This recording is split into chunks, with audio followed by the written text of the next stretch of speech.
स्वागत है आप सभी का हमारे YouTube चैनल पर। अगर आप हमारे चैनल पर नए हैं तो प्लीज़ हमारे चैनल को सब्सक्राइब कीजिए। तो आज की कहानी हम शुरू करते हैं।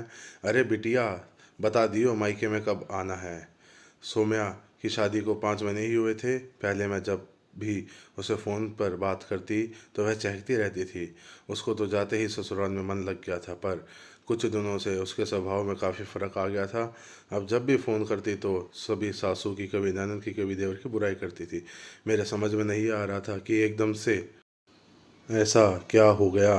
माना कि लड़कियों को ससुराल जाते ही एडजस्ट करने में परेशानी आती है, पर जब तो इसने आसानी से सब संभाल लिया था।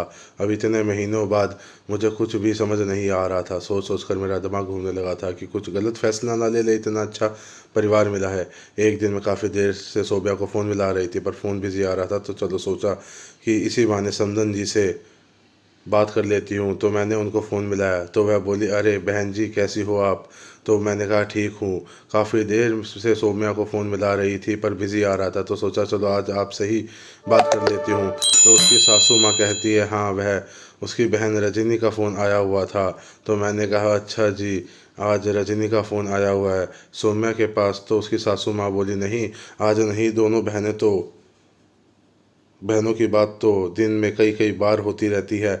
अरे आप सुनाइए, घर पर सब ठीक है। कुछ देर बाद बात करने में फ़ोन रख दिया, पर बेचैन होने लगी। रजनी सोम्या के पास हर रोज़ फ़ोन क्यों करती है। रजनी मेरे जेठ की लड़की है जो ससुराल से मायके आकर बहस चुकी है। पहले तो ससुराल वाले ने कई बार बुलाया, पर वह अपने घमंड में नहीं गई, तो तलाक हो गया। उन्होंने अपने बेटे की दूसरी शादी कर दिया। अब उसे किसी की खुशी बर्दाश्त नहीं होती। भाभी भाई भाभी तक को देखकर जलती है। कहीं मेरी बेटी का बसा बसाया घर भी इसकी गलत शिक्षा से न उजड़ जाए।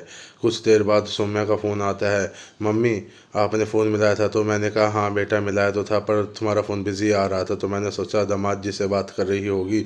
तो वह कहती है अरे नहीं माँ, मैं तो रजनी दीदी से बात कर रही थी, मैं तो आजकल इनसे बात ही नहीं कर रही।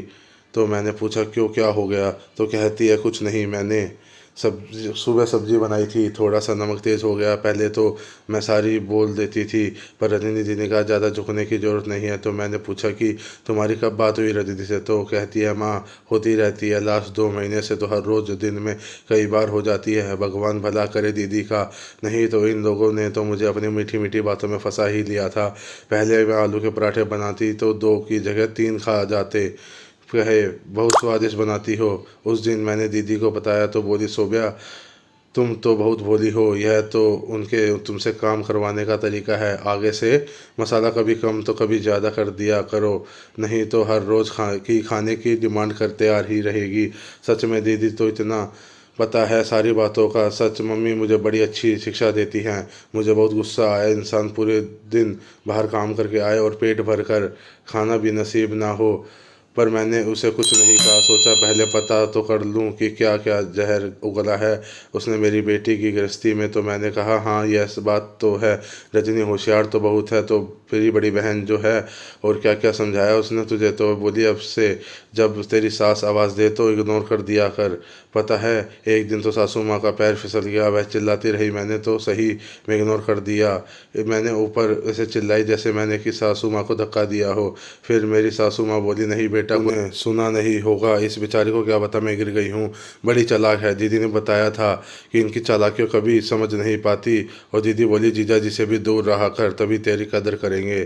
तो मैंने कहा हाँ, बातें तो रजनी दीदी ने तुझे बहुत अच्छी समझाई है और तुझे समझ भी बड़ी अच्छे से आ गई है।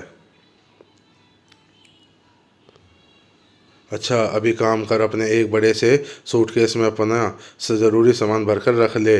तो उसने पूछा क्यों माँ, कहीं जाना है। तो मैंने कहा बिटिया अब तुम्हें अपनी बहन के नक्शे कदम पर चलोगी तो थोड़े बहुत दिनों में तुम भी तो उसी की तरह मायके में आकर रहना पड़ेगा ना, ससुराल छोड़कर तलाकशुदा या छोड़ी हुई औरत बनकर। तो वह कहती है माँ आप यह क्या कह रही हो। तो मैंने कहा हाँ बेटा, तुझे आईना दिखा रही हूँ, जो अपनी गृहस्थी दूसरों के हिसाब से चलाती हैं। घर में छोटों को प्यार, बड़ों को सम्मान नहीं देते, तो वह रिश्ते कभी न कभी तो ठह ही जाएंगे, आने से पहले बता दियो, तेरा कमरा तैयार करवा दूंगी। वह चुप हो जाती है तो मैंने कहा, एक दिन देती हूँ तुम्हें, आत्ममंथन कर और सोच कौन कहाँ कितना गलत है, फिर मुझे अपना फैसला बता दियो। और फ़ोन काट देती है। सौम्या माँ की कहीं बातें के बारे में सोच ही रही थी कि इतनी देर में उसका पति नमन आ जाता है और वह देखती है अपने आप पानी लेकर पी लेता है, जबकि पहले तो आते ही कमरे में आते थे, फिर नमन अपने कमरे में आकर अलमारी में अपने कपड़े निकालता है बदलने के लिए। तो सौम्या कहती है, नमन सारी। तो नमन कहता है, किस बात के लिए? तो सौम्या कहती है, मैं बिल्कुल कभी कभी बच्ची जैसी हो जाती हूँ, आप मुझसे नाराज़ हैं तो क्या? तो नमन कहता है, बिल्कुल भी नहीं।